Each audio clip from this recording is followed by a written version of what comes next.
Southeast Radio's Business Matters with Carl Fitzpatrick. Southeast Radio.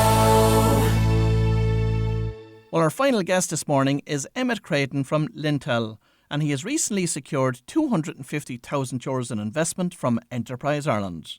Emmet joins me now to discuss the concept behind this PropTech venture. Emmet, professionally speaking, you actually hail from a legal background.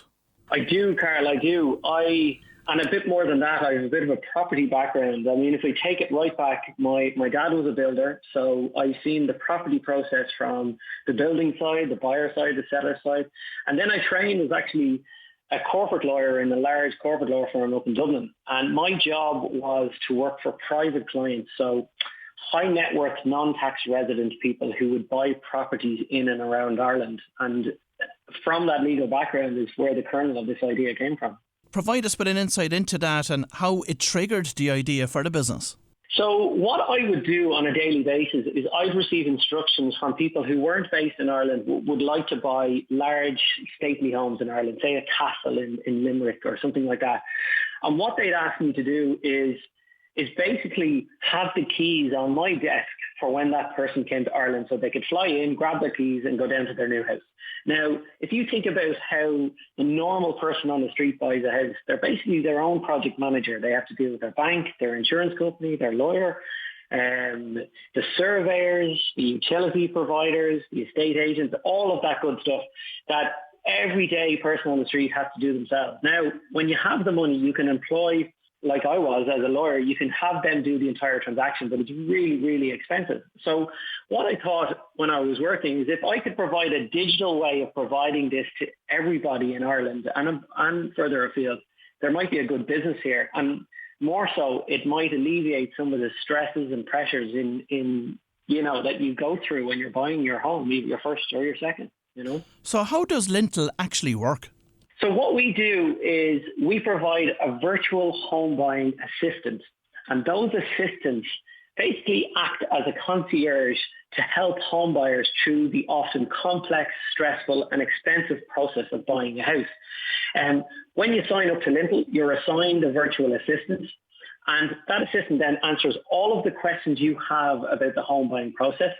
It informs the home buyer so that they can avoid all of the pitfalls that people tend to fall in if they've ever bought a house in the past or if they're doing it for the first time. And then what it does is goes out to the market and it finds the best value service providers. And when I say service providers, I mean mortgages, insurance products, solicitors, surveyors, utility companies, movers, you name it.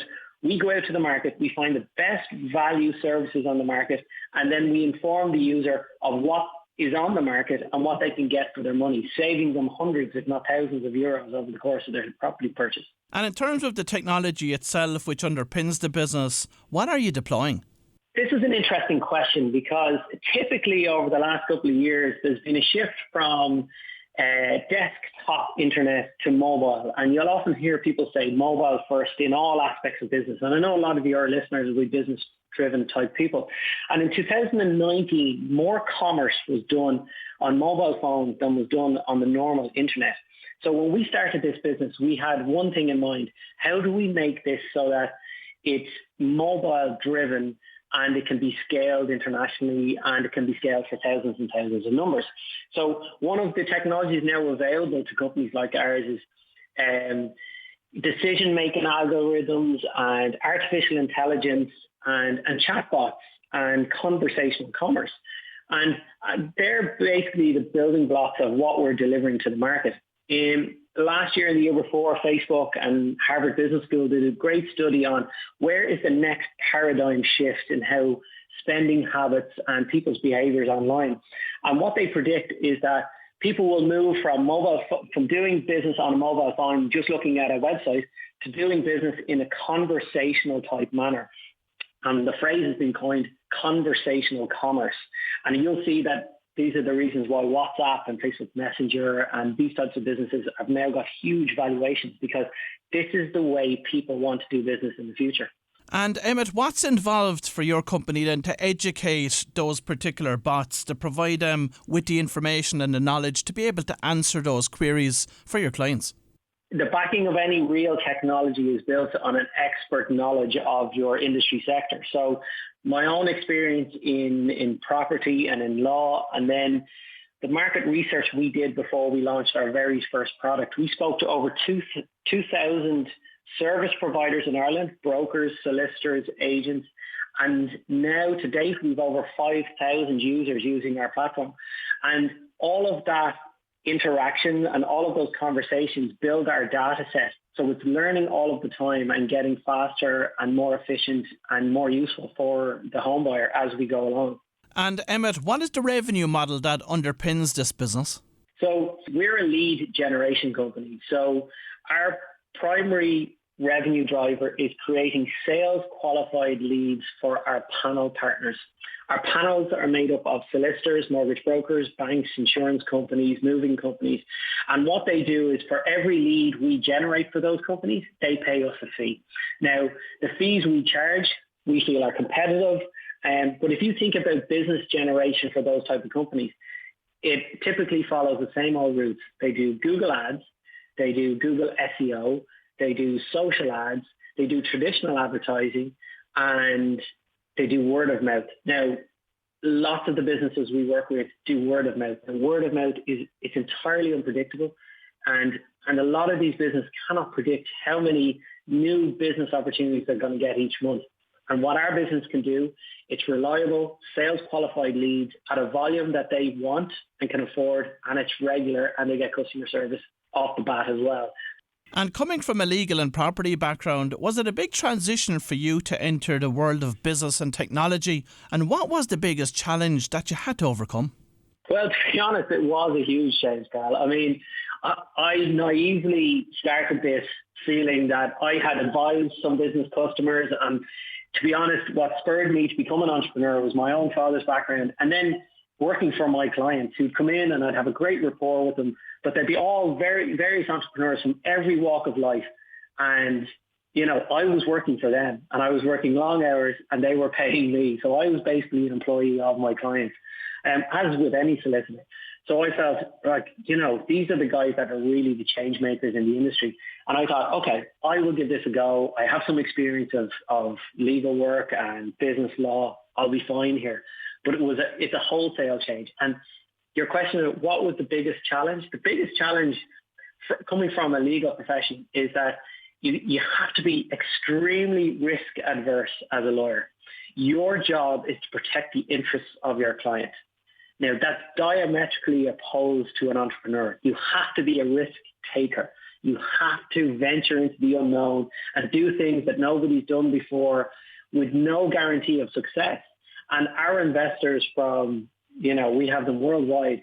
And what they're banking on is my ability to take risks, take calculated risks, and have them risks pay off. Because if we're just doing what everyone else has done before, well, then we'll see no real growth and no real change in the industry. Now, you've recently established two very interesting partnerships with both Daft.ie and FBD. Provide us with an insight into those and the benefits that they've brought to your business to date.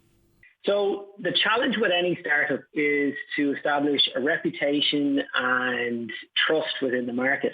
And, you know, a lot of businesses will come and go that can never get a foothold because, you know, nobody's ever heard of you. Marketing's expensive. And even if they do hear of you, do they trust you? Would they buy from you? Will they work with you? So from the outset, we thought, okay, we have developed this really cool piece of technology that will help people buy homes. And then we thought, if we want to get in front of all of the people in Ireland, how will we do that? So we knew we needed a distribution partner, let's say. And once we start working with people in the industry, in fairness to Daft, they came and contacted us and said, guys, we like what you're doing. Our job is, you know, basically leading prop tech in Ireland for the last 20 years. So we'd like to have a look at what you're doing. And it's that partnership formed over the last couple of years and hopefully will continue for the next couple of years. They've been huge for us in terms of the relationships we've made throughout the industry have been built somewhat on the back of the fact that Daft trusts us with their customers. They've trusted us to be in a relationship for the last couple of years and for the next couple of years. So they've been a real change maker for us and an accelerator to our growth. FBD, similarly to Daft, are an established Irish company that has the trust of the public. They're probably the number one provider of mortgage protection insurance and home insurance policies in Ireland. And they are two compulsory insurance policies that all home buyers need. So when we were starting our business, and we'll talk a little bit, I'm sure, about our business model, we knew that we would have lots and lots of customers that would need these policies. So when we approached FBD and said, this is what we're going to bring to the market, in fairness to them, they were like, we really like what you're doing. This is very innovative. Good Irish company. We want to get behind you. And the relationship has gone from strength to strength since then, you know. Now, I think, Emmet, they're two very, very clever partnerships, but explain to us how the commercials work with those two companies. Yeah, so it's really important to consider your business model in our line of work, because the people who are buying houses are stretched to the limit. And I mean, no doubt most of your listeners will understand that property prices are going up and up and up. And anyone buying a house is usually right to the max of what they can spend. So we knew if we started charging home buyers to use our service, we wouldn't last long. So we decided early on in the process that our service had to be completely free of charge. So then how are we going to get paid? How are we going to make this a commercial success? So what we decided to do was, we have all these really good home buyers that are using our service to get to the end of their journey. And what they need, FBD are selling. Okay, so insurance products, for example. So we said if we could match these two together, the home buyers with FBD, well, then this would be a match made in heaven now, because FBD are providing the lowest cost, best value policies, and our home buyers are looking for them. And they're bombarded with a myriad of ads for all the different insurance companies in Ireland. And it's often difficult to choose. Like when you're selling homogenous products like insurance, who do I go with? Okay, so what we decided early on is that if we send good quality customers to FBD, they would pay us for that. And that's actually our business model across the whole suite of services we sell. So we generate leads for 14 different services that the home buyer will need on their home buying journey, including mortgages, insurance, lawyers, property surveyors, utilities, gas, electricity, internet, bins, moving services, storage. And as we introduce our customers to those services throughout their home buying journey, those companies then pay us a commission. But on top of that, they also provide a discount to all of our users because they know they're high quality customers and they're not just a click from Google. And the relationship with Daft is that we provide this service to Daft customers, and in return, we share revenue with Daft. So throughout the last 20 years, Daft has established itself as the largest incumbent in Ireland, the best place to go and find your property. But somewhat a victim of their own success, because in 2019, they have every single property in the Irish market. So where are their growth opportunities? And they saw very early that a growth opportunity would be provide even more services to the home buyer. So they linked in with us. Daft customers then arrive in Lintil, we take care of them, and then any revenue we make from the companies that service those customers, we share back with Daft. Very interesting. Now, Enterprise Ireland recently invested in Lintil. How will this investment be used and how will it aid your growth plans, Emmet? Enterprise Ireland has been with us since we were an idea, really. And Enterprise Ireland has some great programs for startup companies. If anyone's ever interested, please reach out and I'm happy to share our journey. But when you get to a stage where you're looking for significant investment from a government organisation like that, you have to have a complex business plan and a detailed business plan in place and how it's going to grow. So, and what Enterprise Ireland, their mandate is to grow jobs in Ireland and make sure that Irish businesses are growing and providing jobs to Irish, people who are living in Ireland or working from Ireland. So basically that's what the investment would be used for. We had planned to grow into the UK in Q1 2022. We've established some really high-profile partnerships in the UK, which we'll be announcing over the next coming weeks. And when we set that out to Enterprise Ireland and we showed them our growth trajectory, they basically said, what do you guys need? And there's a certain amount of expertise you need when you enter a new market, as most of your listeners will know. And it's expertise we don't have. And one of the things I've learned on this journey is the more you learn, the more you know you don't know. So the money will be primarily to hire staff to help us extrapolate as much value as we can from the UK market. And Emmet, in terms of international expansion plans, what markets will you be targeting? So initially, we're targeting English-speaking common law countries, and there's a simple reason for that. It's because it's easy to roll out your product without any language barriers. Now, interestingly, over the past couple of months, we've had inquiries from Chile, France, Spain, Italy, Germany, and Cyprus. Now, best laid plans and all that. We had planned to do Ireland, the UK, Australia, South Africa, and then moving into North America once we got a bit of traction. Those plans have been accelerated somewhat with some of our European partners, and we're now developing into Germany, Spain, Italy over the next, I'd say, year to 18 months. And finally, Emmet, are you building this business to keep it or to sell it? I mean, with any startup, you always think, okay, I'll build this company and I'll sell it and I'll be wildly successful. And I think a lot of entrepreneurs get into the game for that. Now, there is truth to that, but at the same time, I was hoping to change an industry that I had been working in for quite a number of years for the better. As you get deeper into a company and you realize the amount of work you're putting in, there are days when you say, let's build this and sell this. And then you're having all the time, Carl, you're like, oh my God, somebody come in and buy this from me in a couple of years so I can think about the next idea. But I think most entrepreneurs it's never a shortage of ideas. And it's the execution. And I read a great quote somewhere. I'm not sure who said it, but somebody wildly successful, obviously. And they said, a successful business is 1% the idea and then 99% perspiration. And I veer between the both a lot of the time. I've no shortage of ideas. And building a company from the start in a new field with new technology is really, really hard. I mean, one of the saving graces is we've built a really good team with some really good experience on it now. So it doesn't feel like you're all alone in this sea, in this wilderness. So I think, to be honest, we're hoping to build value. What comes after that, is anyone's guess. There is a lot of activity, a lot of M&A activity in the prop tech sector.